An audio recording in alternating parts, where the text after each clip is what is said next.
Yeah, I'm trying to make sure this stuff is not documented. Yeah, trying to make sure this stuff is not. Okay, y'all, I think I fixed the problem. So lock you, everybody. I truly apologize. All right. All right. Shalom, Israel. It's the ISBK, started out at 1 West 125th Street, Harlem, New York. You understand? We've been teaching the truth since 1969, the Commandant General Yohana. All right. We are here to teach Blacks, Hispanics, Native Americans the truth of the Bible. All right. My name is Nakar, Officer 500, filling in for Officer Daniela to get here. I want to say again, Salakia for the technical difficulties. All right. My computer was a little jammed up. All right. Y'all know that it's the biblical law class. All right. Biblical law class, man. So we're going to get straight into it, man. All right. You able to stick around for a little bit? If you could. All right. Let's, can you give me Romans 12 and 2? I'm going to get it. Romans 12 and 2. All right. This is very important, man. This is very important for people to know. This is something that I like to go to in my scriptures, man, because when I'm bringing out these scriptures, because a lot of us, man, we don't understand what the Lord requires from us. So let's get into it, man. This is Romans chapter 12 and verse 2. Be not conformed to this world. You got to hate this world. Meaning you can't like the things that's of this world. You can't be joined to it. Don't live your best life. You understand? So many of us is trained to think that we should live our best life. You know what I mean? Our men is groomed to thinking, you know, in your 20s, have sex with all the women that you want. You understand? Put a Jimmy hat on, be free and fruitful. You understand? Have sex with so many women and throw them away. Hey, what's going on, brother? Have sex with women and throw them away. Oh, women, you know, don't worry about cooking and cleaning. You know, being submissive to a man is slavery. Go ahead and live your best life. Go down Miami, twerk to all the songs that you like. You understand? And have sex with numerous men. Chase after your goal. Make sure you get that degree. You understand? Make sure you live your best life in your 20s. And by the time you 30 and you 40, you done every man that has sex with you and use you all up. Men, you done caught all types of STDs. You might got something that you can't get rid of. You understand? To destroy so many females' lives, man. Drugs. You understand? The Lord said, don't be conformed to this world, because this world wants to destroy you. You understand? If you go ahead and tune into ISBK Chester online class, man, and check out the powerful class that myself and Officer Isupk just taught about the homosexual push that the white man is doing. And we displayed Little Nas X video where he's clearly pushing the agenda of homosexuality more so on the children, because majority of his views are coming from children. Children love his music. He's young. What does that mean? When you're young, you attract the younger crowd, such as like somebody like Beanie Siegel, Teddy Pendergrass. Who gonna listen to them? The older generation. You understand? So the younger generation is war being conducted against them. And that's why we have to do what the Lord said right here. It said, be not conformed to this world, meaning that this is not the place of your rest. You understand? This is not the place of your rest. You understand? Let's go to Isaiah chapter 30 and 1. All right, because later in Romans, man, tell you in that scripture that we just pulled, it said, transform your mind. How you transform your mind? Somebody in the class. How you transform your mind?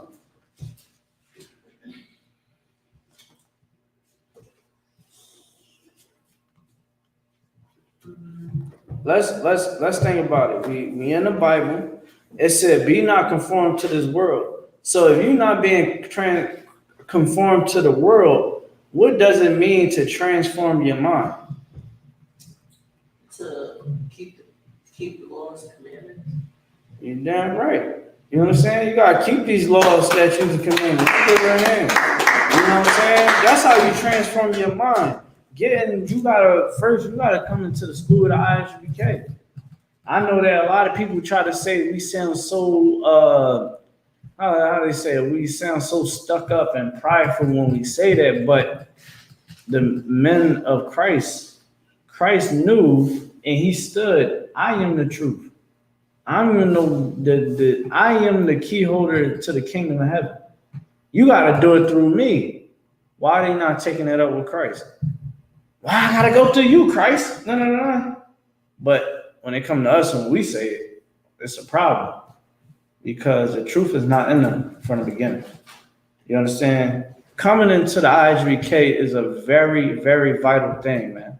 You understand? Let's get into the next scripture I asked for, Isaiah 30:1. Anybody got it from me? Anybody? Isaiah 30, verse 1. Woe to the rebellious children, saith the Lord. It said, woe to the rebellious children, saith the Lord. Meaning that now we're talking about rebellious children. What can be rebellious? Right now, we about to figure out what's a rebellious child of the Lord. Go ahead. That take counsel, but not of me. Listen, you take counsel of anywhere else, but not of the Lord. Meaning, I'll give you a prime example, right? Somebody would be like this. They'll be like, the ISBK, we are the voice of the Lord. We would say, hey, you can't go out and be a homosexual. That's evil. Don't do it. And you will hear that. That's of the Lord. We're telling you what the Lord said not to do. Right. Now, you allow some homosexuals that's in the world to tell you, hey, you can go ahead and God said you can be free. God ain't going to judge you. Who is them to judge you? You can do whatever you want. The Lord said, woe unto you, man. And that's why he said in Leviticus chapter 20 that your blood will be upon you if you be a homosexual. Keep going. And that cover with a covering, but not of my spirit, that they may add sin to sin. Listen, man, guess what? Guess what Adam and Eve did? What did Adam and Eve do when God came to them? What they try to do? What'd you say? You gotta speak up. I can't hear you. Right. They tried to hide. They tried to hide, but it was something else that they did. Go ahead. Hide their nakedness. How did they try to hide their nakedness? I don't know. Think about it. Think about Adam and Eve. What did they do to try to hide their nakedness? Once they realized that they was naked, meaning they was ashamed, what did they try to do? After what? If I could, they cover themselves with leaves. Cover themselves up with fig leaves. Y'all remember that? You know what I'm saying? It's a little blurry in the mind. But they try to cover themselves up with fig leaves. Those fig leaves was of the other nations. You understand what I'm saying? Them other nations, they try to cover themselves with the other nations. Something that is not of the Lord. Keep going. Verse 2, that walked to go down into Egypt and have not asked at my mouth. Listen, man, the Lord, hold the piece real quick. The Lord did not tell them to go down into Egypt and trying to save their life. You understand? So you want to class? No, you can finish your point. You understand? The Lord never told them to go down to Egypt and try to save their life, trying to compromise, trying to save. It's going to actually say it after, you just keep reading. To strengthen themselves in the strength of Pharaoh. Yeah, the Lord never told them to go down to Pharaoh and how we do in America when we go out and try to vote. You understand? Black, Hispanic, Native Americans was going down to Obama administration was like, look, man, we are getting, our people was going down to Obama like, look, man, we gay. We want to have some rights. You understand? We want to have equal rights. That's what our people went down to Obama and did. You understand? And Pharaoh is a king.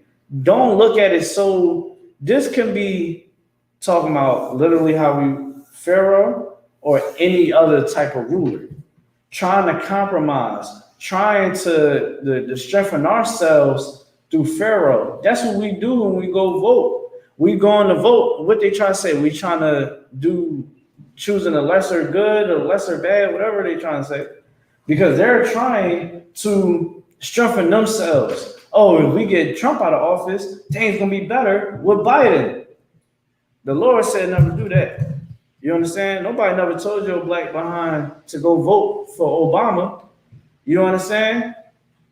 Because we thought that we would strengthen ourselves through voting for them. Now we have flaming homosexuals on our television screen and our phone screens pushing more homosexuality on us as a nation. Is there any more on that? And to trust in the shadow of Egypt. The trust in the shadow meaning the protection. You understand? You want to be in the shadow of the Lord. To be in the shadow, right? Let's say this, right? This is the Lord.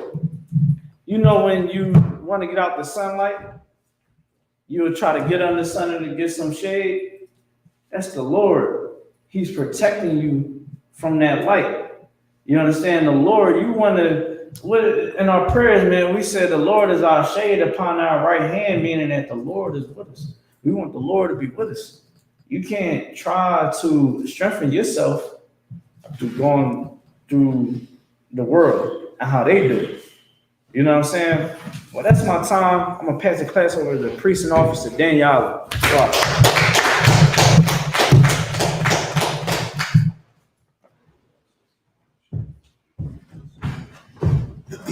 So like you can bring me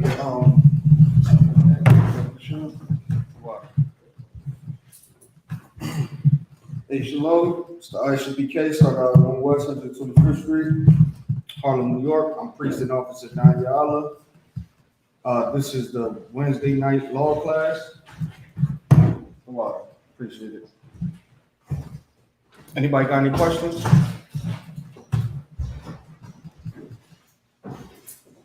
Yeah, I have a question. Go ahead. I've been looking online about the Passover, and I've seen that a lot of different camps are doing, well, not camps, but I've seen the so-called Jews doing the Passover one day, and then I see another camp doing it another day, and we're doing it another day. Why is that? Okay, we go off of a different calendar, right? Or what I would say is like someone like General Mayat, he's real good with telling the dates based off of the moon, because that's how we used to do it. We used to basically tell what time of the month it was based off of the moon. So ours, we got our date based off of the moon, like the Bible tell us to. Other camps do it like you would like, for an example, somebody just had their Passover like last week. Christians gonna have their Passover what, Monday or something, like the 4th, whatever this Sunday is, right? And everybody center it around that because they don't know how to actually tell when the Passover is. So they don't do it on Easter. They try to do it a few days before, a few days afterwards, to try to make it seem like this is not Easter. When in all reality, they don't know how to, tell when Passover is. So if Easter is the 4th, then some people gonna have theirs, the 28th, and then some gonna have it the 5th, some gonna have it the 6th. But that all comes from them not having an understanding on how to actually know, based off of the moon when it's a new month or whatnot, and they don't know how to do it. So everybody but us surrounds their Passover from Easter. Go ahead. What moon are you looking for? The actual moon. I mean, a half moon, a quarter moon? Yeah, it's a full moon. So a full moon usually means it's a new month. Okay. But not exactly like meaning this is not the first of a new month. It could be like 5 days after the new month or 6 days after the new month. I don't understand. Okay, so let's say The moon is on a particular date. right.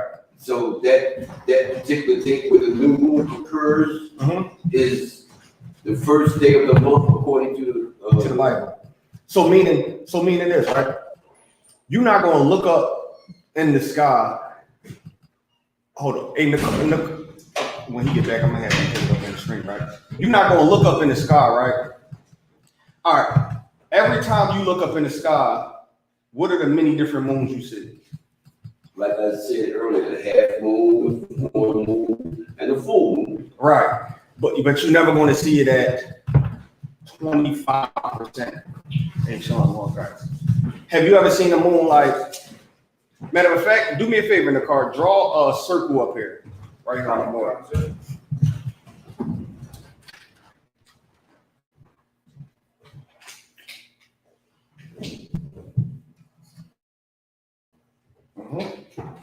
Now you said you see the half moon, the full moon, and what else? And the quarter moon. And the quarter moon, right? Well, the quarter moon is like, I guess, the crescent moon. Right. Now shade like 5% of that. You said Like 5% of it in. 5%. Yeah, like up from the top. Yeah, right there. And then go up. Hold on, let me go. I think. Yeah, let me see. Because it's gonna be hard trying to explain, right? Just to give them a better understanding. So, do you ever see the moon is like this? I'm not sure. Maybe I have. I don't. All right. Have you ever seen it like this? Like what is that for? Mm-hmm. Right, because that's the quarter moon. Have you ever seen it like this? Mm-hmm. All right. Have you ever seen it like this? Mm-hmm. That would be crescent. And then after that, you never see it like this, or like that. You will all. Once it goes from this, it's a full moon. So meaning, we don't go off of specific times in the Bible. We never do. So when the moon begins like it's a full moon. All right, let's say if the moon is about like this, right, which is a quarter moon. It's possibly that we're in the beginning of the month, but it wasn't our customs to have like the first, second, the third, the fourth, the fifth, the sixth, seventh. We didn't have specific days. We looked up at the moon and we just knew what time it was around. Just like we didn't even, and get me ding, where city changed the dates and the times. We didn't have no 6 o'clock. We didn't look at watches and say, oh, this is 6 o'clock, 7 o'clock. We based everything off of the moon. That's how we would know what type of time frame we're in. So when the moon looked like this, we know we probably about 10 days into the month. When it's half, we know we half into the month. When it's this, around 20. When it's full, now it's a new month. Now, we don't know if it's the first, second, or the third or whatnot. We just know it's a new month. Why don't we know? How do we know specifically Is that what day to observe the Passover? Okay, so when you look up, right, because what's the name of the calendar? I think, what calendar are we in now? I think we in, let me look it up to be sure. I don't want to give you anything wrong. I think we in the something Gregorian calendar. Hold on. You talking about the white man's calendar? Yeah, The Gregorian. the Gregorian, right? That's the calendar that we follow today. which is usually always off by a few days, right? So, hold on. Do me a favor, Nakar, Google, pull up the different type of calendars on here. Can we get this TV up, or is there something wrong with it? No. All right, let's get this TV up so everybody can see it, right? So our Passover is what? The 24th, sir. 24th. No, it's the 24th. So our Passover is the 24th, right? So pull up the calendars, and then get me in the book of Daniel. Come on. I have to keep up 1 second, sir. All right. So hold on. So hold that real quick. Brother gonna pull it up just so you can see it and get a better visual. So as I explain it, you can understand it more.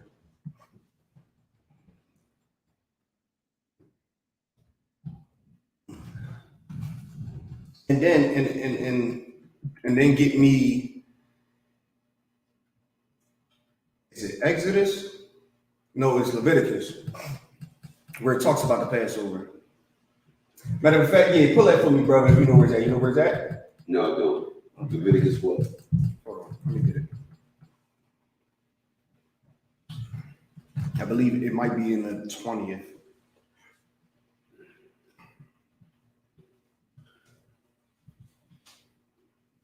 Here we go, pull that up. Get me. Salaam, sir. Go ahead. The Gregorian calendar. What you want me to pull up on, sir? The difference. Where they going to explain the difference? On you want me to? Whichever one you get first, you could just read it. Okay, I don't want to say it. Because the Passover is 14 days after the first month, right? Matter of fact, read Daniel first.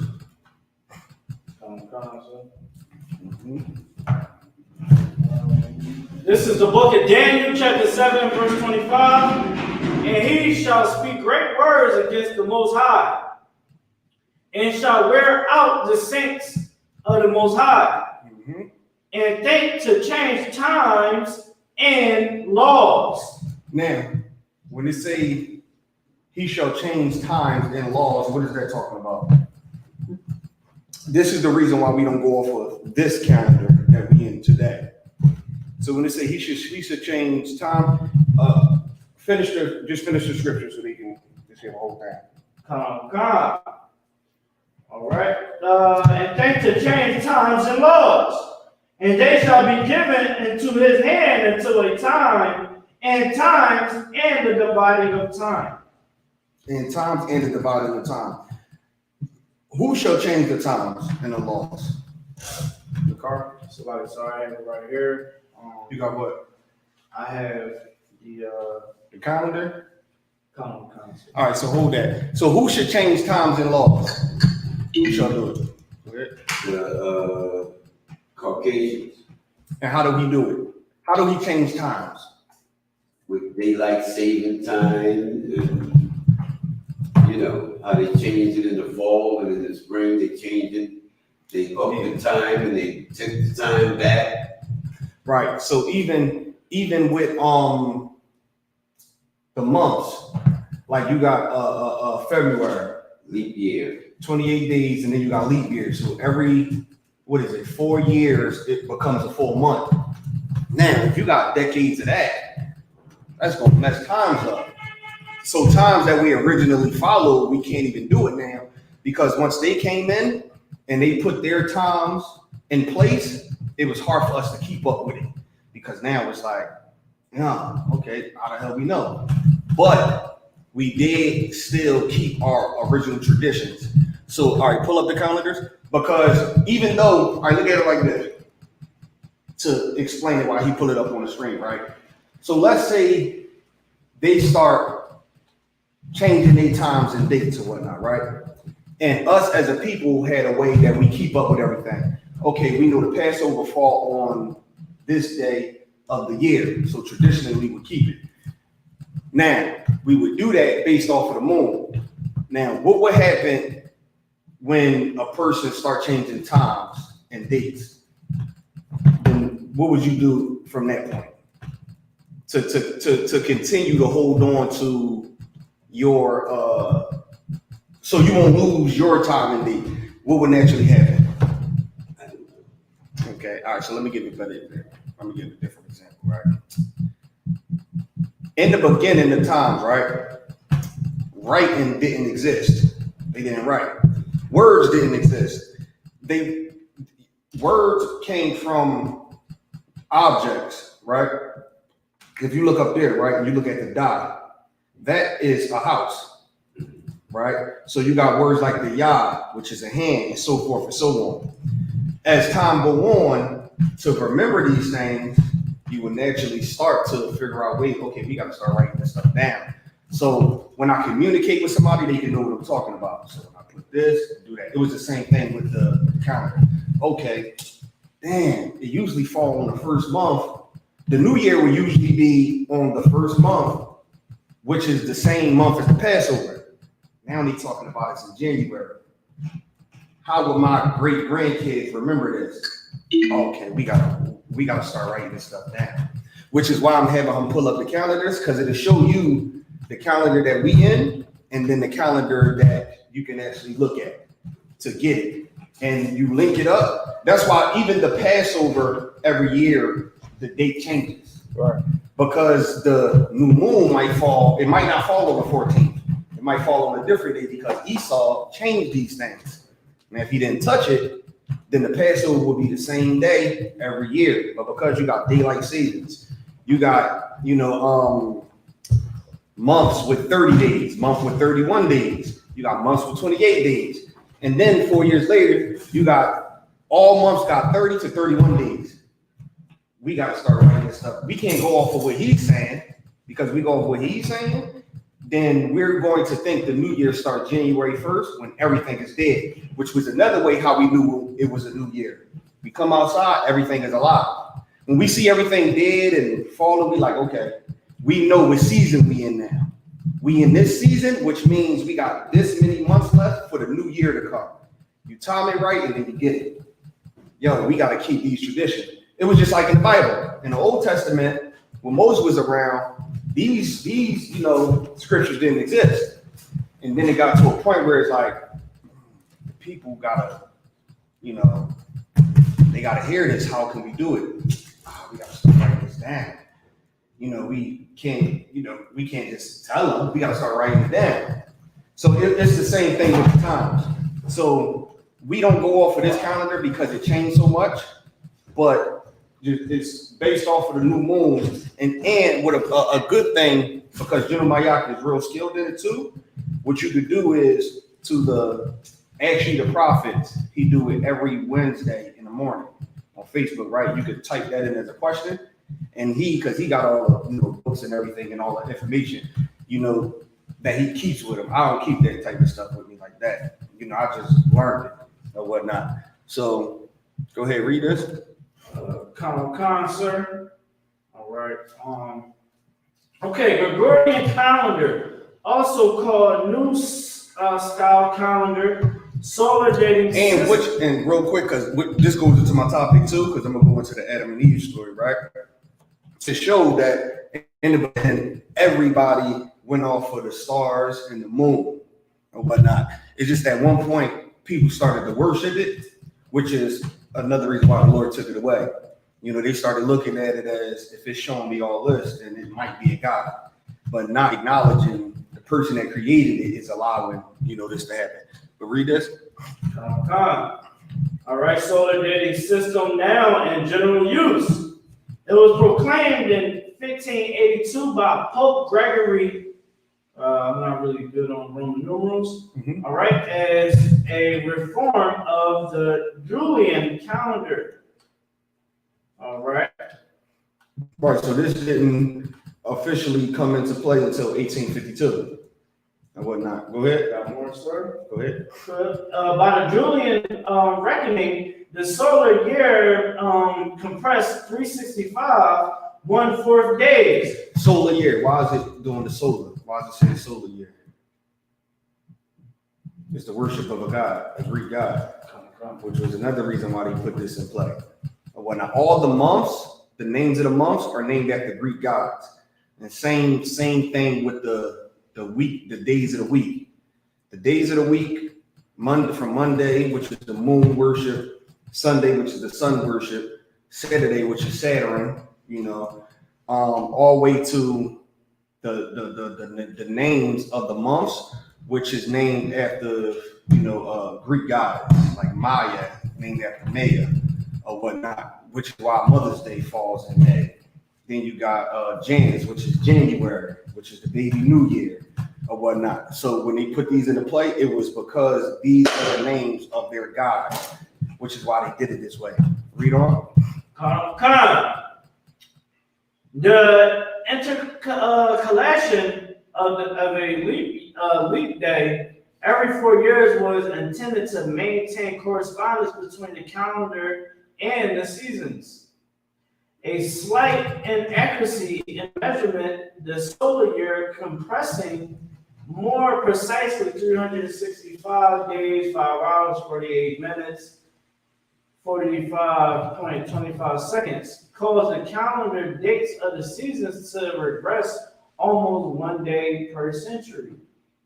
Although this regression had amounted to 14 days by Pope Gregory's time, he based his reform on restoration of the vernal equinox, just falling on March 11th to the date March 21st. It had an AD 325.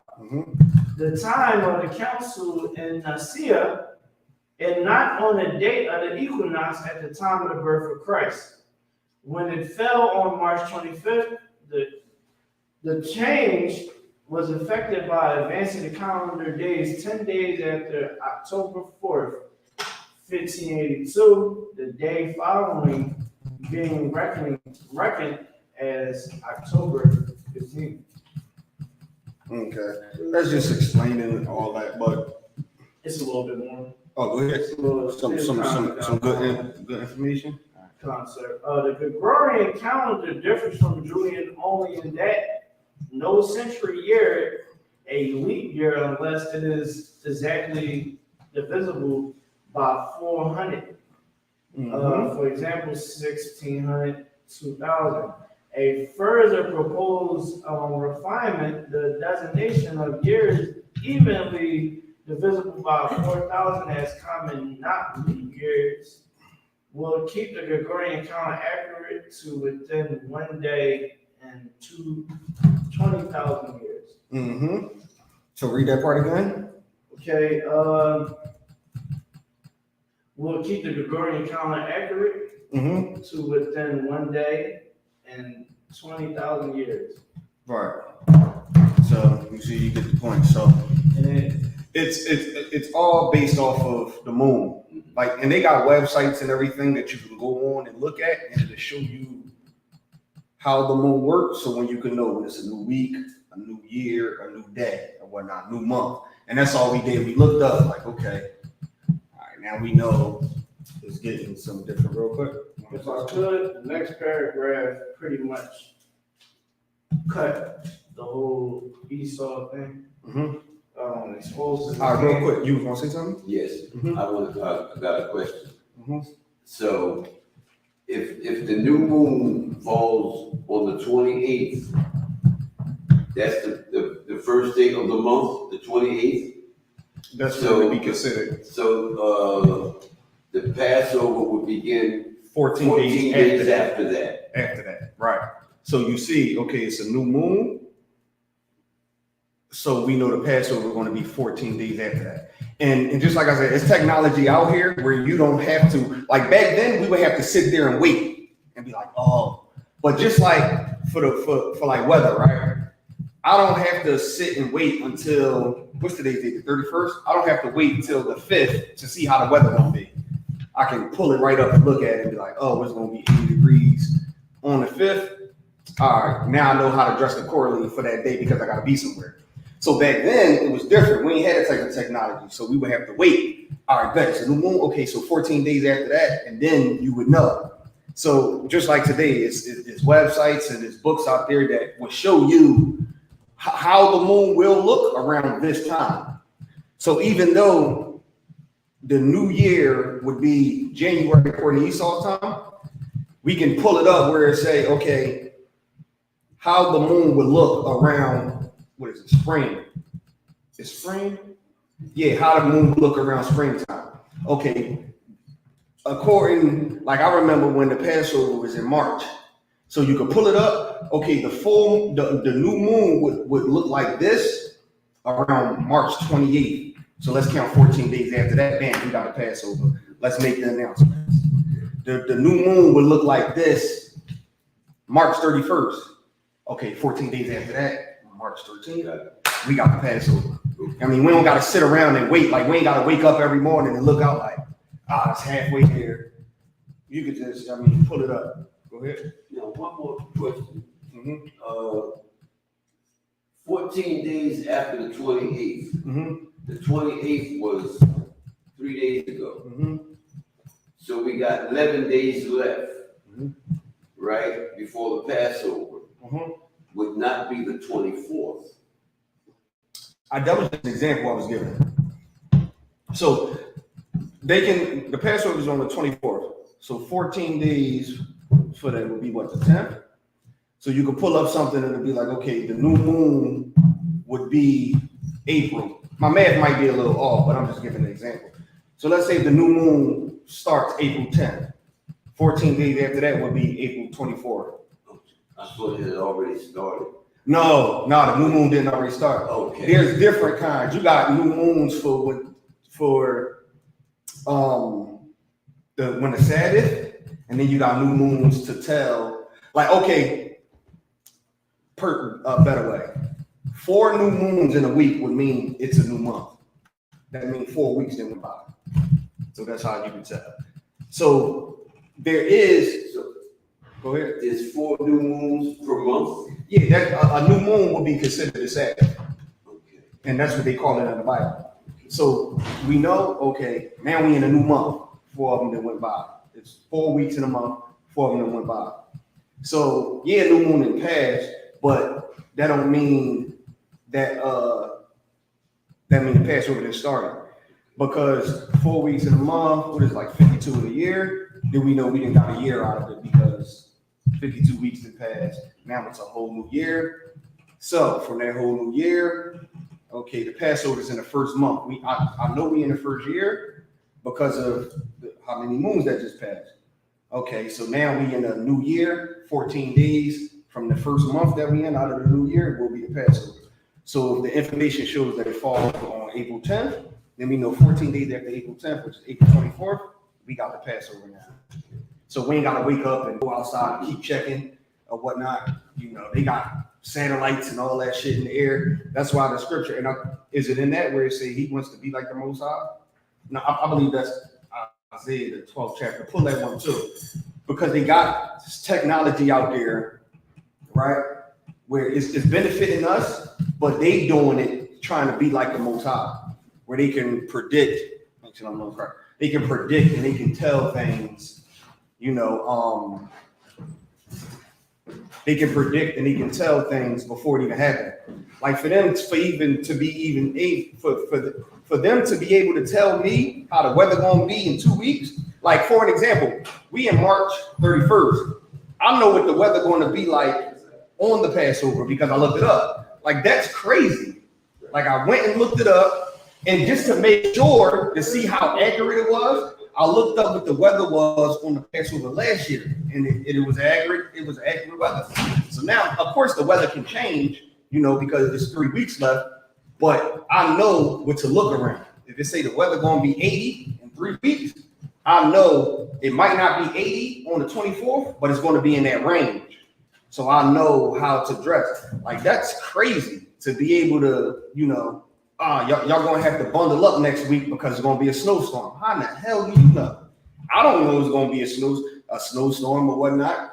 Some days I even woke up and just something on my door like, damn, it's gonna be cold today. Damn. Like I even just did that just naturally, but to look and be like on my phone, I got a 10-day forecast. Like, how in the hell can they tell that? That's crazy to predict the future. Go ahead. One more question. The car sent me a flyer of the Passover, Mhm. and there was something starting from the 21st until the 24th. So I booked from the 21st. Yeah. Okay. There is events happening, right? You got the lamb slaughter, and which is the 22nd. Go ahead. My question is, should I have not booked for the 21st or just go the 24th? You could, as long as you want. You know, we got events from the 21st all the way until the 24th. Yeah. No, the 25th, because the unleavened bread afterwards.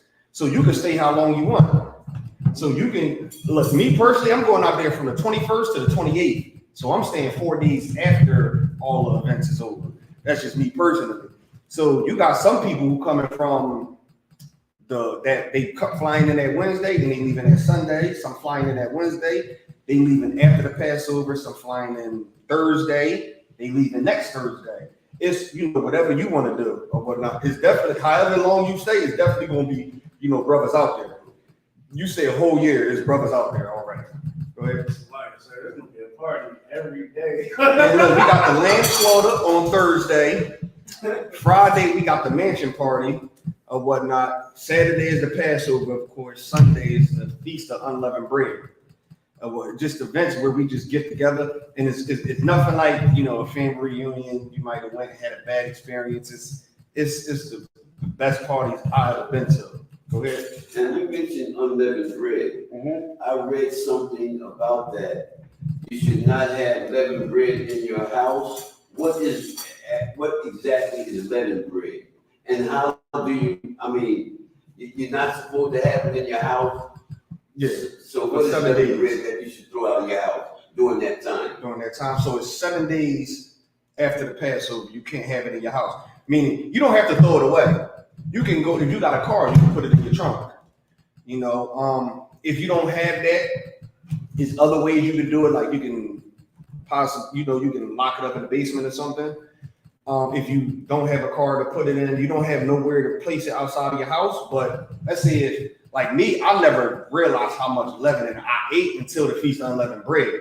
It's like, God damn, I might as well starve because everything got leavened in it.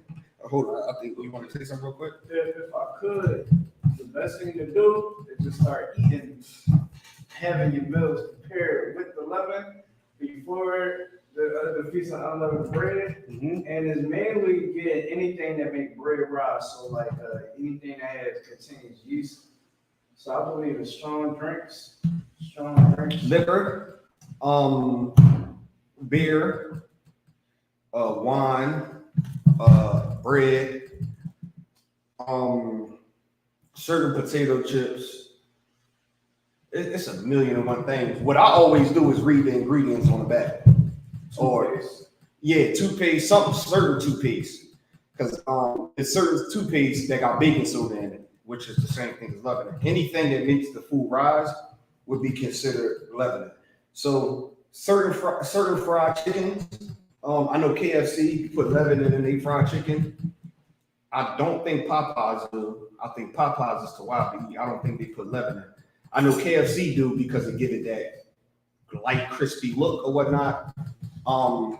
It's a million things. Like I said, you'll be surprised at how much stuff got leavening in it. So what I always do is just read the ingredients before I eat it or before I throw it away or whatnot. That's the best thing I just do. Yeah. But you don't have to throw it all in the trash. If you have a other way, somewhere else to place it besides your house, then it's best to put it there for just 7 days or whatnot. So, and so like on the 21st, I believe that's what they doing. Oh no, I think they switched it. It was the gun range or something they was doing on the 21st. It was like outdoor shooting. They switched it to Friday, I believe. So it's gonna be Friday morning. Yeah, Friday morning. So there's going to be, like I said, I'm flying in the 21st. Yeah, there's a lot of brothers flying in the 21st. So you could be out there from the 21st to the 24th, 21st to the 25th. You can just call somebody's phone. They're going to call around, find out who out there. You can link up with the brothers. I mean, just so they can know you out there. you in our care. You came down there for us, so we know, just to let it be known that you're with us and whatnot, and you safe out there. Definitely taken well care of or whatnot. Sorry, I could not find the scripture that you wanted in Isaiah. I think it's the 11th chapter. Yeah, or Isaiah 11th chapter or 12th chapter. You want to say something? I got two questions in one question. The first one is, so what age does a child start being held accountable for their sins? And the next one is, if a child doesn't have the right guidance, would they still have a fighting chance to get into the kingdom, or would they be born into the kingdom? Yeah. Okay. The age I believe is where they be held accountable for their sins. It's around like 15, something like that. And it's what every parent knows. When your daughter or your son get that age where beating them don't work. It's just like they on their own. Life gotta whip their ass now. Like when they get to that age where it's just like, dude, I can't stop you. I tell you to stop smoking weed or something, and then I happen to drive by your school and you out there with your friends smoking weed. What the hell can I do? So it's about around that age where, they start to grow up and get a little bit more mature. They starting to grow into their teens and getting a little bit older. And just like I said, whipping their ass don't work no more. You gonna know when you go to give your son that ass whipping, he gonna be like, you done yet, mama? I'm gonna go right in this room and chill. Like, I ain't even hurt. She don't even hit hard. I mean, when them ass whipping stop hurting, woo, you might, nigga, don't get suck, nigga. I ain't put your ass on throw it up, nigga. What's up, nigga? I mean, so go ahead. And to her question, I heard that, I don't know if it's true, that when a child gets to the mental understanding from right and wrong, then that child's accountable. And they say that's about the age of 9 or 10. Yeah, because that's the thing. A child that young, there's children out there who 6 or 7 years old and they know right from wrong. They know not to touch that. They know not to do that. And they children. They just gonna do it. They just gonna mess up their children. That's why it takes a lot of discipline and correction. And it's like that when we come in here. We come in here grown as men and women and still get checked. Because we starting over, born again like babies. Go ahead. The point is, there's no specific age. Yeah, it's no specific age. When you get that understanding of right and wrong. Yeah, so and that's usually around that 15-ish era. Not saying 15 years old, but some could be like 12. Well, not even 12. Some could be like 14, 15, 16. Like around that is when they able to go off and do stuff on their own and don't need parents guidance and all that, and they out in the world making their own decisions. It's not gonna fall on the parent no more. Like now, that's the child accountable. Even Isupk teach you that. Your kids in elementary or preschool doing stuff that's unusual. They come for the parents. Like the children is not going. They ain't going to talk. They gonna talk to the child like, we know something must have happened. That's why you're doing that. But then when they hit around like high school, it's like, oh yeah. Like I remember in like middle school when I ain't go to school, Chauncey used to come send letters to my house and knock on my mom's door. We used to have to go to court. But high school, they used to chase my ass. It wasn't no more telling my mom. They used to chase me all up in there, Woodland and Elmwood. And if they catch me, I'm sitting down West Philly in some detention center. And now they got to get my mom. Yo, we got your son down here. We keep catching them not in school. But they call a parent afterwards. Like, yo, around 3 o'clock is regular time. He get out of school, we going to let him go. But look, if we keep catching him, we might have to take him to Telex. You know, he keeps skipping school. Like all that calling my parents stop. When I hit high school, I'm thinking, damn, all they gonna do is call my mom. She ain't gonna care. Like I do what I want. And then I'm like, y'all been here for like 3 hours. Yo, when y'all gonna call your mom? Well, I call your mom for what? What am I calling your mom for? You grown?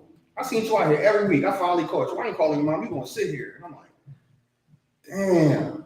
And then they let me out just in time to where I can go home where my mom won't be worried. But in middle school, when I used to do that, they used to catch me. Yo, give me your mom number. Or take me back to my school, get my mom number, call her, let her know. And I used to, damn, we gotta call my mom. Oh man. But the older I got, it was like, you calling her for what? What she gonna do? Beat me? That ain't gonna hurt. Ain't gonna hurt. What she gonna do? Beat my ass? Come on, y'all funny. Go ahead, call my mom. This her number. I'll call her for you. Used to be big and bad. No, we ain't calling your mom no more, nigga. You gonna sit here for 8 hours. You gonna sit here miserable. Damn. And then the second part was, do they have what was the second part? Do they have to fight a chance to get into the kingdom if they don't have the right guidance, like their parents? At what age? Like if they're not held accountable for their sins yet. Oh, they not held accountable. So let's say if they were like 5 or 6 or something, like a child. Yeah, of course. Like anything get me. I'm gonna wait till you come back. This is actually a precept. Matter of fact, could you pull John 9:1? John chapter 9, verse 1. So whatever the child do at a child's age, the parent is held accountable for. Now it depends on what the child does.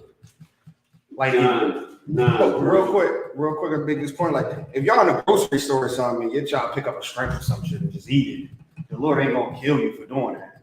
He ain't gonna kill parents because your child, no. You can, hey, that's bad. Don't eat that. But it takes time and discipline and whatnot. So read that, John 9:1. John 9, verse 1. And as Jesus passed by, he saw a man which was blind from his birth. Now, Christ was walking and he seen a man that was blind from his birth, meaning this man was born blind. Read. Verse 2. And the disciples asked him, saying, Master, who did sin, this man or his parents, that he was born blind? Now, the disciples asked Christ, who sinned, this man or his parents? Because he was born blind. Now, why did it say, did he sin or did his parents sin? Because he was born blind. Meaning he was born blind. So did he sin or did his parents sin? Now, did he sin? Meaning he would have to. I don't even get y'all some heads. Go ahead. If he was born blind, he couldn't sin. It had to be his parents. That did he sin or his parents sin? All right, now why? Okay, why is they asking did his parents sin? Because he was born blind. Meaning, are they asking this because it's in the law? Your parents could commit some sins that the child can pay for, which is why we in captivity now. We are paying for, like I was born in Southwest in the hood on Section 8 in poverty, roaches and rats. I grew up horrible, but I was born into that. I didn't commit no sin to do that. I was a baby. But my parents grew up the same way. Their parents grew up the same way. So forth and so on, because we're paying for the sins of our forefathers. They sinned, and now we getting cursed for it. That's one reason why they said, did his parents sin? Now, why did they say, did he sin? Now, being blind meant you committed a sin and the Lord made you blind. So at what point in time did he sin to be blind, but he was born blind? Did he sin in the womb, or like when did he sin? Oh, I know you know. No. So like, Oh, you was gonna say no, I wasn't gonna answer it. Somebody on the chat answered it correctly, but let me see if one of them can get it, and then you can read their question.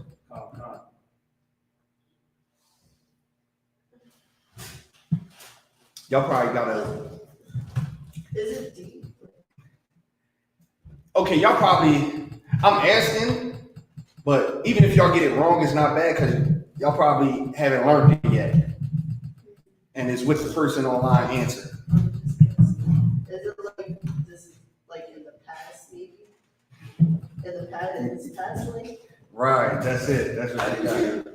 In the past life, meaning he did something in his past life, meaning reincarnation, meaning he did something in his past life that when he died, the Lord punished him and he's born blind. Like in Exodus, I believe it's the 20th chapter where it say that the Lord will, I don't even, okay, I'm paraphrasing, meaning he will punish you 2 or 3 generations down the line, meaning, and it's in the book of Psalms too, right? Meaning he won't, get that for me in the book of Psalms, because it's the perfect precept. So, where it say that, he sinned 100 times. Hold on, let me get it. So meaning, hold on, let me pull this up. So what was the concept? Psalms what? I'm about to pull it up. Okay, in the book of Psalms, right, where it says, no, I believe it might be Proverbs. Hold on, it's hard.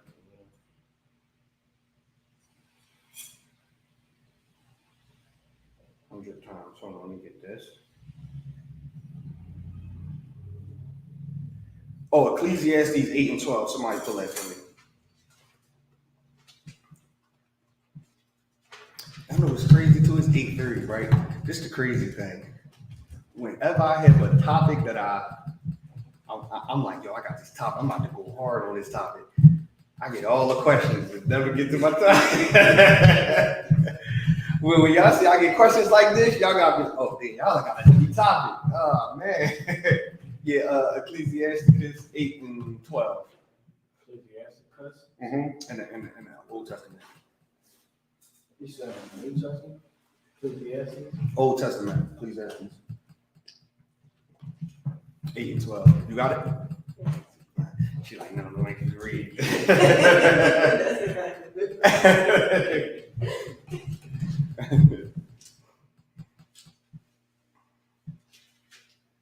You say Ecclesiastes 8 and 12? Yep, 8 and 12. Ecclesiastes 8, verse 12. Though a sinner do evil 100 times, and his days be prolonged, yet surely I know that it shall be well with them that fear God, which fear before him. Now, a sinner might do evil, and it seems like his days are prolonged, but surely his days are numbered. With the scripture to break it down in a nutshell, right? Because I'm tight on time. So you might got somebody that might sin, and like you hear people say this all the time. Hey, yo, you know it's a sin to eat pork. What you talking about, man? My grandma been eating pork for like 20-some years. Ain't nothing bad happened to her yet.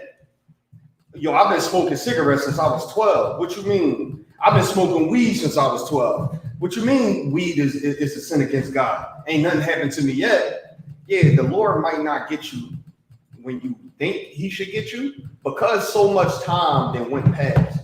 You didn't think, ain't nothing happened now, ain't nothing gonna happen. Read on. Verse 13. But it shall not be well with the wicked. But it ain't gonna be well with you. Even though you think, because it's been so long, since nothing happened yet, ain't nothing gonna happen, it ain't gonna be well with you when something does happen. Read. Neither shall he prolong his days, which are as a shadow, because he fears not before God. Now, your days is not prolonged. You think because you've been smoking weed since you was 12, that you lived a long life. But your days is as a shadow, meaning you might, like a shadow, you might be walking down the street and see a shadow behind you. 2 minutes later, you turn around, it's not there. Like it's going that fast. Like it seems like you've been living long, but what everybody gonna say when you die? He died so young, he didn't even get a chance to explore life. But he was running around telling people he was smoking weed since he was 12. You know, he been hitting licks and doing all that since he was in his 40s. And he was bragging about how long he been eating pork. He was bragging about how long he been sleeping with brothers' wives, how long he been smoking cigarettes and weed, how long he been selling drugs. Now that he's dead, your post say the good die young. He didn't think of that. He was here one day and just bam, he was gone. It was just like a shadow. Okay. So getting back to her question, or the question of who sinned, him or his parents, and her answer was this past life. My question is, there is a reincarnation. Is that true? Yeah, reincarnation is definitely true. Reincarnation is in the Bible. Reincarnation happens. In 1 Corinthians, I'm paraphrasing. I might get into my topic next week anyway. 1 Corinthians, I'm paraphrasing. Where it say that, how can you believe Christ died and came back, but not believe that, you know, the dead can rise and come back? Like, to believe Christ died and came back, because when Christ died and came back, he didn't come back in the same body he left. He came back as a whole different person. They didn't even recognize him. So if you believe that, how can you not believe that you can die and come back in a different body?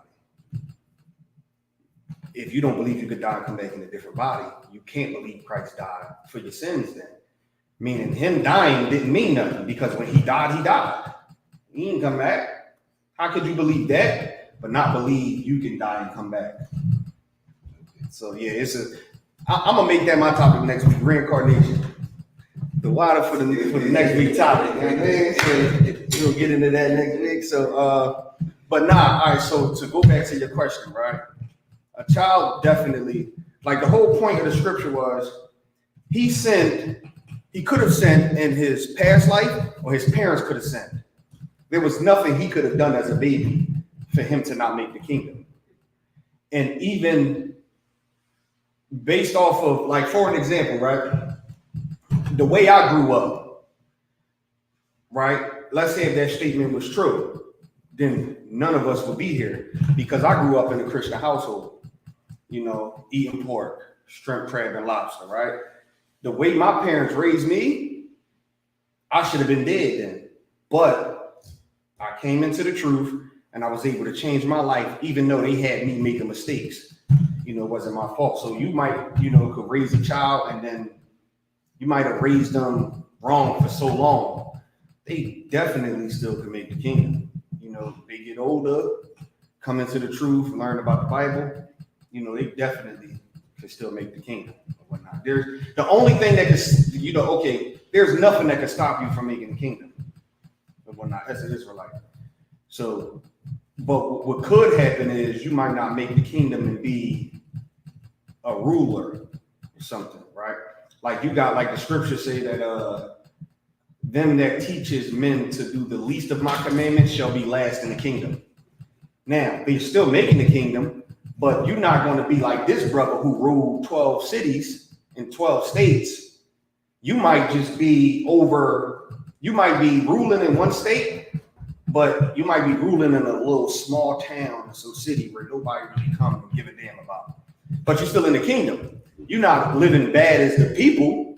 You living way great than the people that's in your town. But you're not like the brother who owns this whole East Coast and sitting on the throne. You still can make the kingdom. So it's, you go and make the kingdom, it depends on the type of position you fight for. Like us in the school, we raise the men up to fight for rulership. Like, I don't know about y'all, but I want to, you know, be sitting there and getting fed grapes somewhere, just sitting. I mean, I ain't working out in the kingdom. Forget that. I'm going to be sitting in one chair all day, like, feeding some grapes, babe. Nah. Yeah, give me that cantaloupe right there. Nah. Hey, rub my feet down there. No, why you stop feeding me? Come on, keep feeding. They did what over there? You know what? Send him through to go kill everybody. Person I sent through, he least in the kingdom. Yo, tell him come do. Now, he ain't gonna be in there mopping floors or nothing. You know? We gonna have the heathens for that. But I'm just fighting for a position where I ain't setting up no cable. I'm sorry. I did that here I'm not going into the kingdom to set up nobody cable. I'm sorry. I'm going into the kingdom to rule all over there. Just give me 2 states and I'm good. 2 states, you ain't never got to come here. We gonna be good over there. Give me a few men, but I ain't setting up no cable. I'm sorry. I did that here, so I need to fight so I don't go into the kingdom. And like, yo, you was out there telling people that, you know, if you got a wife, yeah, you love her, but if you see somebody else you like, you gotta leave your first wife. Telling people to do that for, or you telling people that shrimp, crab, and lobster is not a sin. You having, you know, seafood Sunday. Nah, we can't have that. Hey, yo, Daniela, where you want him at? I got a lot of trash back here. Tell them to come get this up. You know? Go ahead. Right, so I got a precept. Mm-hmm. This is James chapter 1 and 12. Blessed is the man that endureth temptation, for when he is tried, he shall receive the crown of life, which the Lord had promised to them that love him. Blessed is the man that, they say, blessed is the man that endures temptation. And just like the precept to that will be that he that endures to the end shall be saved. You know, we in here, we fighting to get that crown. Go ahead. If I could, sir, so basically you're saying those that had to come through the reincarnation, they wouldn't really receive those crowns, they'll be outranked. Yeah, it's gonna be ranked in rulership how the Most High he deal with it all. I mean, if he got men on thrones ruling, then that means it's going to be some type of, you know, rank structure, because they're going to need men under them to do something, and then they're going to need men under them to do something. There's always going to be somebody that come in a room and say, "Hey, this happened over there. All right, well, go handle it." And then he go out and give somebody an order. And they appear in your room, and you got that pork chop like. They appear in your room like, damn, man, Daniela told me you was in here doing that, man. Bow your head, slink. Just that good, then pop back up. Here goes his head, sir. Damn, you told me. I knew it. More bricks, please. I knew it. Okay. I mean, it's definitely going to be a rank structure. Let me get a time check. Time check, sir, 8:36 p.m. All right, is there any more questions? Check real quick, sir. I didn't see any questions. Not one, sir. All right. I know the brother last week asked me to go into the Adam and Eve breakdown. Come, sir. All right, so let's pull that. I believe it's what, Genesis, the 3rd chapter. Come, sir.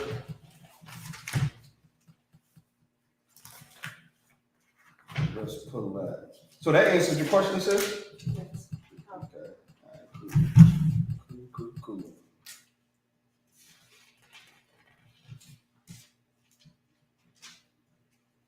All right, let's Genesis, the 2nd chapter. Start at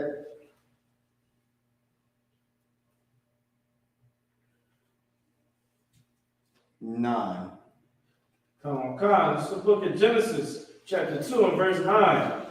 And out of the ground made the Lord God to grow every tree that is pleasant to the sight and good for food. The tree of life also in the midst of the garden, and the tree of knowledge of good and evil. Verse 10. Now, this is talking about, you know, the Lord put every tree in the garden that was the fruit of knowledge of good and evil. I don't know where to get an apple from, as if apples the only fruit that grow on trees or whatnot, but you know, they say it was an apple that Adam bit. I have no clue why they would think that, but read on. Come. And a river went out of Eden to water the garden. A river went out of Eden, the Garden of Eden, to water the garden. Do anybody know what the Garden of Eden is? Or where is it at today? The car? All right, sir. Nope. Go ahead. Pakistan. Nope. Go ahead. Bahrain. Nope. Nope. Go ahead. I know you're gonna name all Iraqi countries or whatever. Go ahead. What you gonna say? That's Nope. It's Jerusalem. Here's the proof. Here's the proof, because he like, Jerusalem. Here's the proof. Let's read on. Come. And a river went out of Eden to water the garden, and from thence it was parted. It became the two four heads. Now, it was a river that ran out of the Garden of Eden, right? And this river became unto four heads, meaning what? 4 different rivers. Raise your hand next time, but that's actually correct. This one river ran out of Eden, and it broke unto 4 different rivers. Let's read on to what these rivers are. Come. The name of the first is Paisan. Now, these are the biblical names. The biblical name for Paisan in today's time would be the Gulf of Aden. It would be the Gulf of Aden. You look on the map, find the Gulf of Aden, that would be Paisan. Now, once I finish this, I'm going to tell y'all how do you know that will be it. Read on. Come. That is it which compasseth the whole land of Havilah. Now, this river compasses the whole land of Havilah, right? Paisan, which would be the Gulf of Aden. Read on. Come, where there is gold. Where there is gold. Read. Come, I wish verse we had 12. a map. And the gold of that land is good. And we got to get a map ahead too, because this would be perfect for that breakdown. A big map too. All right, so read that again. Come, verse 12. And the gold of that land is good. There is the Dulum and the onyx stone. Verse 13. And the name of the second river is Gihon. Now, Gihon, which would be today's, that would be the Red Sea. Right? The Red Sea, the Gulf of Eden are the first 2 rivers, right? That breaks off of the one river, it's 4 heads, the Red Sea and the Gulf of Eden. Read. The same as that compasseth the whole land of Ethiopia. Right, now this compasses the whole land of Ethiopia. This is a river that runs through the whole land of Ethiopia. Read. And the name of the third river is Hiddekel. Yep. Hiddekel in today's time would be the Titus River. Read on. That is which goeth toward the east of Assyria.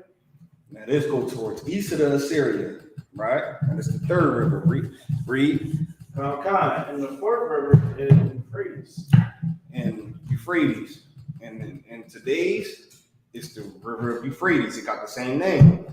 So when you look at all these rivers on the map, when y'all get a chance, y'all can write these down. Look at all these rivers on the map. It links to one river, which links back to Jerusalem, which how you know that the Garden of Eden was Jerusalem. And the Garden of Eden was just the name. How the Most High just, how we Israel, we sheeps, we pray. He gave us many different nicknames. One scripture he called us, oxes, he called us asses. It's just just another name. The Garden of Eden is in Jerusalem.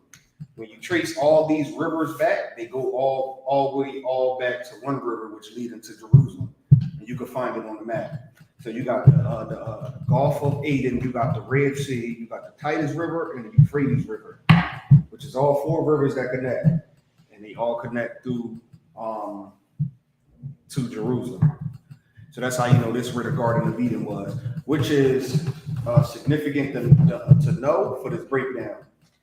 Read on. Verse 15. And the Lord God took the man and put him into the Garden of Eden to dress it and keep it. Now, he took the man, which was Adam, put him in the Garden of Eden to dress it and to keep it. Meaning what? He put him in there to dress it. Meaning what? Go ahead. To take care of it. And what else? What it means to dress it. To farming. Yeah, or like decorate it, to dress it. He put Adam in there to dress it, so they can look like how he would want it to look. Put you over here, you just dress it up. Do what you want with it. Make it look how you want to look. Read on, and to keep it, meaning this is your land now. Read. Come. Verse 16, the Lord Yahweh commanded the man, saying, of every tree of the garden thou mayest freely eat. Verse 17. Now he told him, every tree of this garden you shall freely eat. You can eat off of any tree of this garden. All right, read. Come, but of the tree of knowledge of good and evil, thou shalt not eat of it. Now, but the tree of knowledge of good and evil, you shouldn't eat of it. Read. Come, for in the day that thou eatest thereof, thou shalt surely die. Because the day that you eat, you shall surely die. Go ahead. What exactly is the tree of knowledge of good and evil? That's what we about to get into. That's exactly what we about to go into. All right? We about to go into it. The tree of the knowledge of good and evil. Read on. Come, verse 18. And the Lord God, Yahweh, said, it is not good that man should be alone. Now he put him in the garden. He said, yo, you can eat of all these trees, but don't eat off of that tree. Right? And then he said, yo, it ain't good that man, should be alone. Let me give you some help. So now he created Eve. Read. Come. I will make him and help me for him. I'm going to make you a helpmeet for him. And all this is a metaphor, right? Which I don't understand why when people read the Bible, they want to read it literal. And it might seem easier to do it that way because what people realize they don't do is you can't come into the truth, right? And the story that you understood about Adam and Eve was you still believe in the same thing. Like it just don't make no sense. Like you come in here, you realize everything Christianity taught you was a lie. Everything. But you still want to keep bits and pieces. Like it don't make sense. If everything they taught you was a lie, maybe your understanding of the Garden of Eden was a lie too. Like they understand metaphors about everyday life until it comes to the Bible. Like you could walk through the door and I could be like, yo, what's good? What's good, dog? How you been? What's up, my dog? What's up with you? Nothing, man. I'm just chilling. You wouldn't know what that means if I say, yo, what's up, my dog? You wouldn't know. It's just a metaphor for meaning, this you my homie. What's up? Yo, where you about to go? I'm about to go back to the crib and chill. Now, when I say that, I ain't going to no baby crib and I'm not about to go freeze because I said I'm gonna chill. I'm about to go to my house and I'm about to just relax. I can talk to you in, slang all day and they understand it. And then when you say the Garden of Eden wasn't actually trees, it was people. It was just slang talk. What? That don't make no sense. Nigga, I just talked to you I knew you for 15 years and talked to you in slang talk. And you knew everything I said. But then when I tell you that the Bible Garden of Eden story was a metaphor, which is like slang, I'm like, what? You don't understand that? Like that is just crazy. And it's the same thing. It's just all metaphors. The Most High used an example of something that the people would. He's taking two things that the people are familiar with and have an understanding with. So when he used it in a sentence, you would just get it. That's what a metaphor is I take this because y'all familiar with this, and I take that. I put it in a sentence and use it, and I use it in a way that you familiar with because you deal with it through everyday life. The Lord is a nigga just like you. He talk just like you. Everything he do is just like you. And some of this stuff we develop naturally. Like we just naturally talk the way we talk and use the type of slang we use to best, like we from Philly. So if I say, yo, I just got I just got a John from the patch cheesesteak up there. Yeah, you gonna know I'm talking about a cheesesteak or something. It's just natural. Without me explaining it to you, you gonna know, like, okay, I know what he means. He got something from that store that was good as hell. And that John is a damn cheesesteak he talking about, because he went like, yo, I got a John from that John was cheesy. I never said cheesesteak. I just described it. And you totally understood it. Go ahead. Or better word, amongst men, you like, man, like a white, like for instance, a white person will understand it, like, yeah, Shorty came to the crib, she started drawing, she started tweaking. Like, I'm like, what's up with you, Shorty? Like, why you drawing? Like, you gotta sit down. And then You take it literal, like she was drawing and you didn't like it? What you mean she was tweaking? Was she like twitching or something? You take that literal, it just don't make sense however you put it. But if you take it as the metaphor is in, it makes total sense. So read on. come. Verse 19, and out of the ground the Lord God formed every beast of the field and every fowl of the air and brought them into Adam to see what he would call them. And Now, is this saying the Lord created every beast and every fowl right then and there? What is it saying that?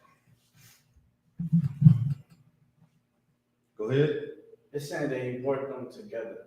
Right. Like he's just saying, like, yo, out of the ground, I made every beast. And all the beasts and fowl that I created, I brought them to Adam. So Adam could name them. Because the beast was made in what day they was made in? Forgot what day. Let's say like third day or something. So the beast was already here in the third day.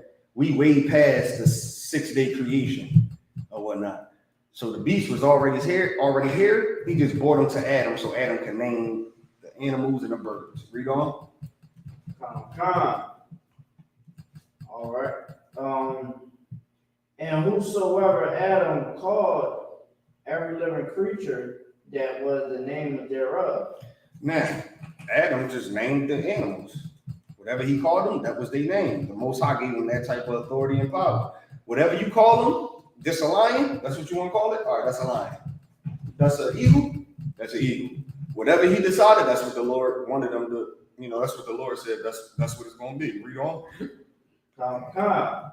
And Adam gave names to all cattle and all fowl of the air and every beast of the field. But for Adam there was not found and help meet for him. Now, out of all this work he doing, there was nobody there to help him. He doing all this work. He creating, not creating, he giving names to the male animals, the female animals, the fowls and everything. And there was just nobody there to help him, to comfort him. Nobody by his side, no ride or die, nothing. So the Lord, like, man, let's go by. He put in all his work, man. Adam probably want to come home to foot rub or something like that. He probably want to come home with some grapes or something. Everybody ain't me, but Adam probably wants somebody to chill and fall back on when he had a hard, rough day of naming all these goddamn animals. He probably want to come home and get that little sweet and love and tender and all that. Oh, babe, I know you had a nice day, a hard day. I'm ready to laugh for you or something. Adam probably want that, so let me give you some help. Read on. Verse 21, and the Lord Yahweh caused a deep sleep to fall upon Adam. Which is a metaphor. And he slept. He caused a deep sleep, put Adam in a trance. Read. And took one of his ribs. One of his ribs, which is a metaphor for he took somebody that was close to him. He took a near family member. He took somebody that was close to him in his family, in his lineage. He didn't take nobody outside his nation. He took somebody that was in his nation, somebody that was close to him, and brought him to Adam. Put Adam in a trance, in a deep sleep. Why you put him in a deep sleep? What is the deep sleep?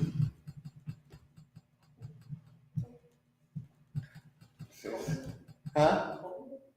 Say it again? Nope.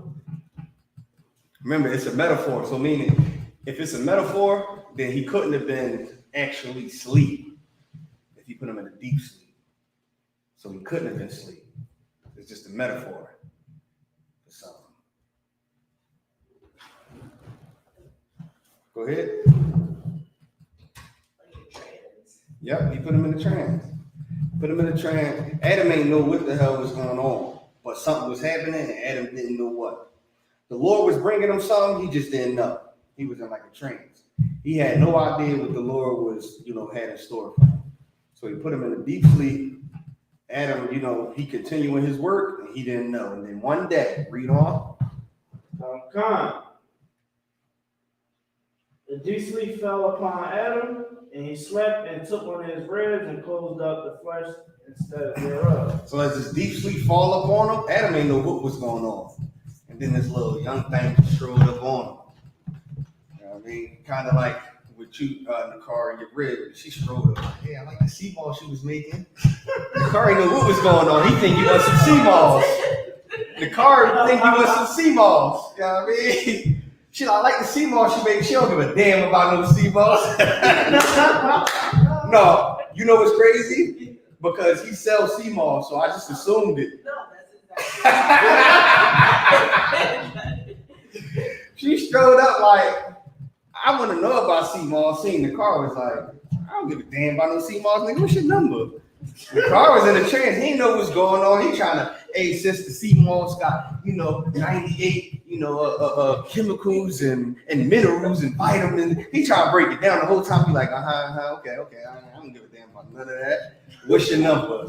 Adam was in a trance, and then she just strode up on him like, I see all this work you putting in. Come on, man, let me help you. Adam like, man, okay, she's feeling the kid. I got you. Serena. Verse 22, and the bread which the Lord Yahweh had taken from man, made he a woman and brought her unto the man. Now, she put the Most High put a spirit on Eve to make her go on Adam. She strode up on Adam and hey, yo, man, you did a little thing, put their bed in, and now he got a helpmate. Read on. Come. And brought her unto the man. Verse 23, and Adam, this is now bone of my bones. Oh, Salaki, and Adam said, this is now bone of my bones, flesh of my flesh. She shall be called woman, because she was taken out of man. Now, this woman who came up on him, Adam like, yo, this is the bone of my bone, flesh of my flesh. Meaning what?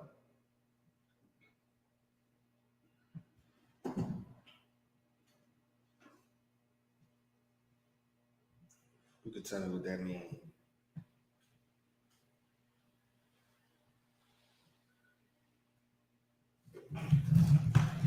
You can tell me what that means. Bone of my bone, flesh of my flesh.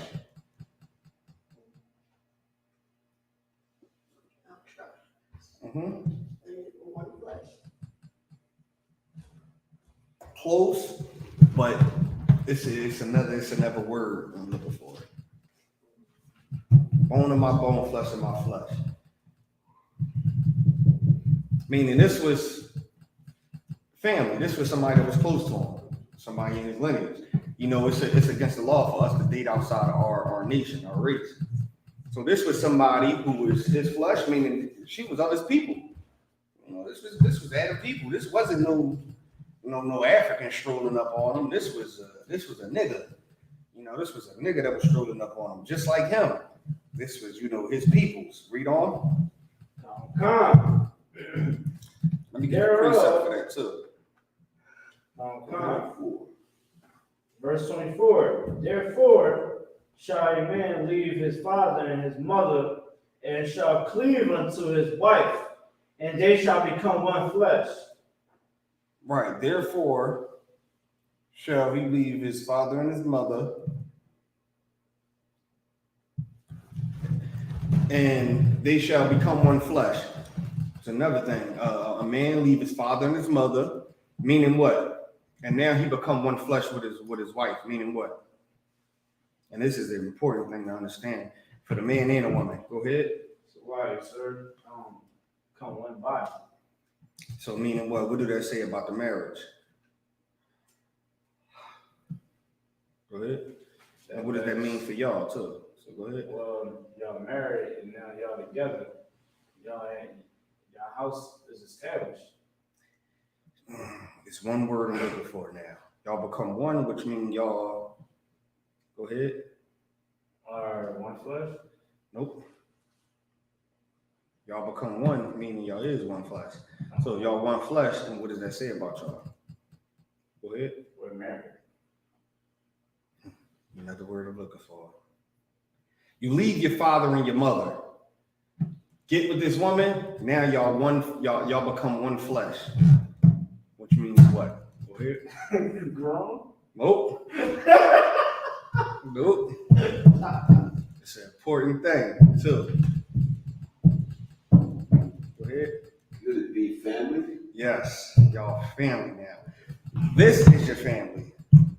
Like my mom and my dad, that was my family. But I left them and got with her. I'm one with her now. I mean, she's a part of me, I'm a part of her. This is my family now. I can't let my mom, so what you don't like my wife, mom? I don't give a damn. I don't give a damn. I'm picking her over you. That's just the reality of it. In all honesty, this is my wife, this is my family. She is who I'm picking. And it's the same thing for the woman too. He is who I'm picking. So what, mom? I don't give a damn. You don't like what he in. Oh well, this is my family now. I left you. This is who I'm with now. We are one. The same way I was one with you and you was my mom and dad. I left you. That's why I say leave his father and his mother, meaning you're no longer under their care anymore. I go with you and I start a family over there. This is my family. This is who I'm not. I'm not turning on her because you don't like her. Okay, she says she ain't like your collard greens, mom. Okay, I'm not leaving her alone because she ain't like your collard. To be honest, mom, I ain't like your collard greens that much either. Just to be honest, this is my family now. Yeah, oh, you see something in her you don't like? That's cool, mom. Mom don't know I'm about to go home, set fire to that ass too. She can talk all that shit you want, man. Talk all that stuff you want, mom, but I'm okay. You don't like it, mom? All right, I hear you. Hey, B, get ready when I get home, all right? Okay. My mom just told me some stuff about you. I'm mad. I don't give a damn. And it's the same way around. When y'all leave your parents and y'all become a family. And once y'all understand that, it make things, so much easier. Because in this society, it gives us an easy way out of marriage. And once you feel like you got like an easy way out of marriage, everything you be ready to leave over. Because the society makes you feel like, oh, I'm not happy.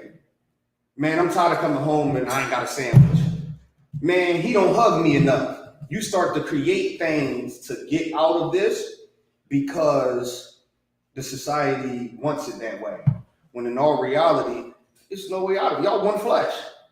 Y'all one flesh. Y'all family now. This is your new family. This is what you just gotta deal with. That's the reality of it. Because how many parents, right? And I hear this all the time, right? How many parents from how many females you hear when they had messed up lives, right? The reasons be is like, yo, okay, I have a hard time being in relationships because my mom always picked her boyfriend over me. They one flesh. I mean, y'all family. Was she supposed to leave her boyfriend because you ain't like the nigga because he yelled at you or something? Like that's it's not how it works. It's not how it works. Not saying it's only your kid for your goddamn boyfriend. If he's an asshole, and he's an asshole and doing some stuff he ain't supposed to do, I ain't saying you guys, put up with that. The nigga in there doing some foul shit. But females say that is just because your mom didn't allow you to lie because you didn't like her boyfriend. Like she knew you ain't like this. Hey, come in here and get these clothes off the bathroom floor. Now you got an attitude and you telling your mom he was mean to you. Your mom ain't trying to hear that because when you grow up and get grown and move out that house, she leave him. Your mom know you out of here in 10 years when you get grown and find a man, you gonna be out of there. And she done left all her men for you. Your mom ain't trying to hear that. So guess what? You shouldn't be trying to hear what your mom say when you get a man and she tell you, you know they believe they can have more than one wife. I knew that before I dated a mom. I damn sure knew that. You crazy for being with him. Okay, I'm crazy then. I'm a goddamn lunatic. You know, call her how you want. Hey man, you know that girl ain't right in the head, man. And all right, man, I hear you, mom. Yeah, all right, she ain't right in the head, mom, but all right. That's all you called me for? All right, cool, because I'm not gonna sit on this phone and let you talk bad about my wife, man. You know, I love you, mom, and this, that, and third, but you know, it worked both ways. Read on.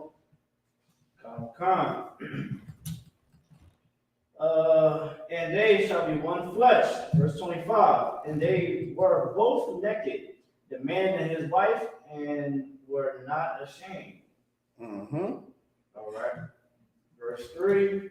Now the serpent was more subtle than any beast of the They was field. both naked and not ashamed, meaning what?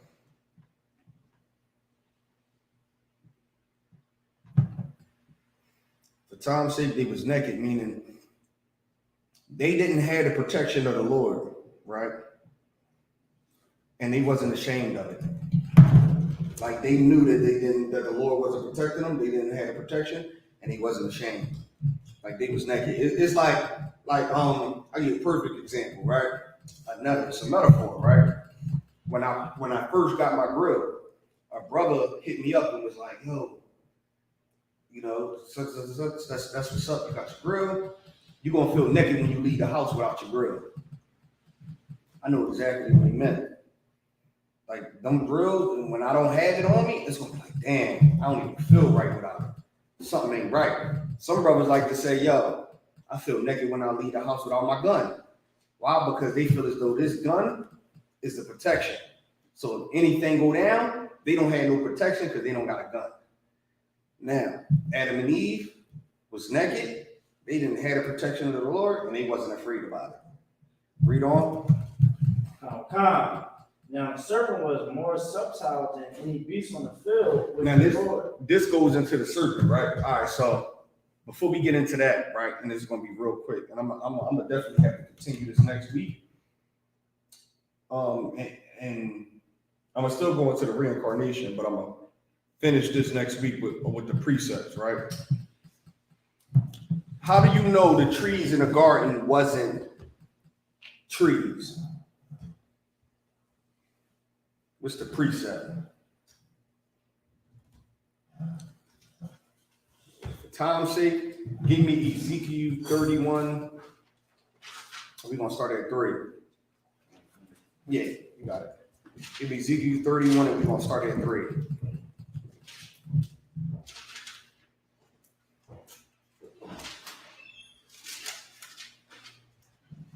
This is the book of Ezekiel, chapter 31, verse 3. Behold, the Assyrian was a cedar in Lebanon with fair branches. Now, the Assyrian people, the Assyrian Empire, was a cedar in Lebanon. What's a cedar? A cedar is a tree. They was a cedar of Lebanon. Cedar of Lebanon is an actual tree. Read on.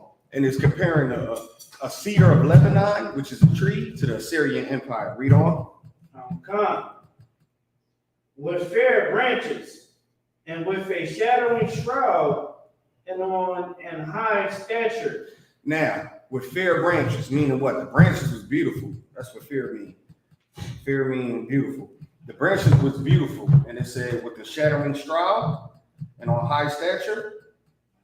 It had a strong core, and it was of high stature, meaning this tree of this empire was known by everybody. Everybody knew this tree. Read on. Come. And his top was among the thick boughs. And his top was among the thick boughs, meaning he had real strong branches. Read on. Come. Verse 4. The waters made him great. And the waters made him great. The waters made him great. Read on. Come. The deep set him up on high with her rivers running around about his plants. Now the deep set him up on high with the rivers running around. there was rivers going around this tree, and the deep of it set this tree up on high. Read. And sent out her little rivers unto all the trees of the field. Now we had one deep river that sent out little rivers to all the trees in the field. Meaning what? That this tree had reach. It had resources.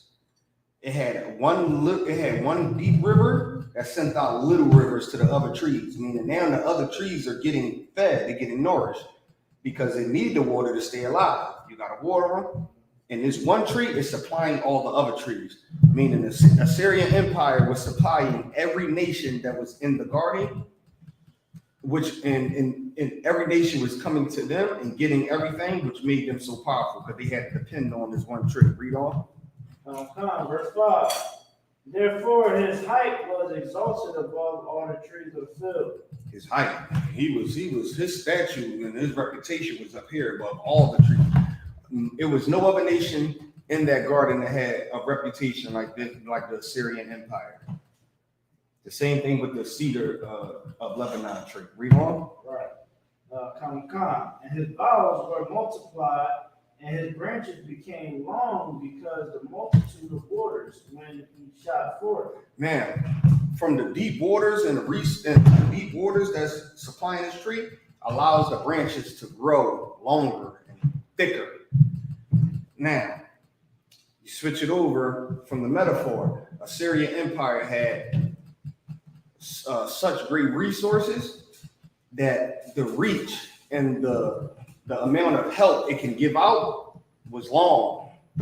You know, that's why I say the waters cause the branches to grow out and develop little branches. Meaning he had reach and resources enough to supply every other nation, which is why they came to him. Read. Verse 6. Verse 6. All the fowl of the heaven made their nests in his boughs. All the fowls of heaven made the nest in his boughs. So meaning in this tree, all the fowls of heaven made their nest. We can't read it now since we go over the time. Precept will be Revelations 18:1 on down, where it talks about the birds, the foul spirits, and the birds, where it compare birds to foul spirits, and which are people, right? So all these peoples was allowed to plant their nest in this tree, meaning what? All these nations was able to come and, you know, set up homes and businesses or whatever under this one empire, which happens today in America. You got, like, a lot of people think, right? Black-owned businesses, you know, they so expensive. I don't know now one black-owned business that didn't first start with a t-shirt and a printer, and that's all they had, and they expand from that. There's not one black-owned business I know that started because they got a grant and they got a loan from a bank.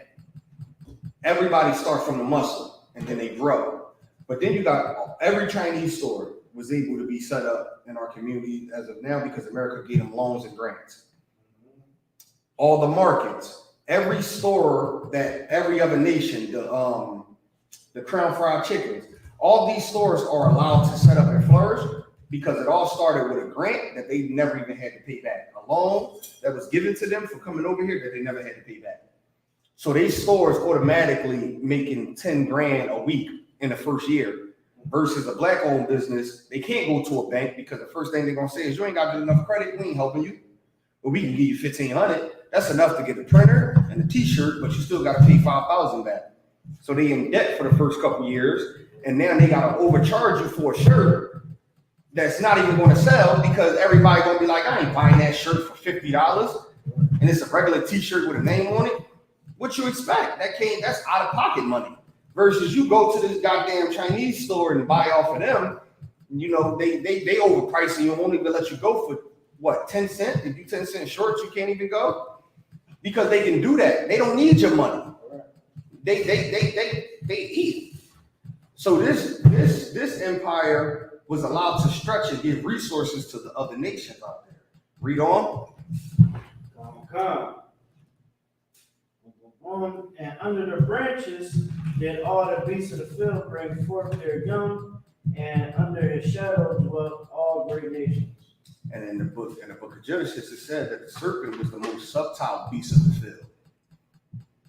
So, and it's telling you, under this tree was allowed to bring all of the branches of the. Read it again. Verse 6. Under his branches did all the beasts of the field bring forth their young. All the beasts of the field. There's countless scriptures that identify these other nations as beasts of the field. Go ahead. So basically, it's saying that that these beasts, these people that works for this great nation, was bringing forth the youth, bringing forth Philosophies, doctrines, and the Most High was telling Adam not to follow that. What it's describing to you, it was going on in the garden. When you drop down to I think it's like verse 12 or something. It's going to tell you this is happening in the Garden of Eden. This is what the Lord didn't want Adam to follow. This is why he said, don't eat off of these trees. He didn't want him to follow this. Read on. verse 9. Mm-hmm. I have made him fair by the multitudes of his branches, so that all the trees of Eden that were in the garden of God envied him. Now, can trees hate somebody? Hell no.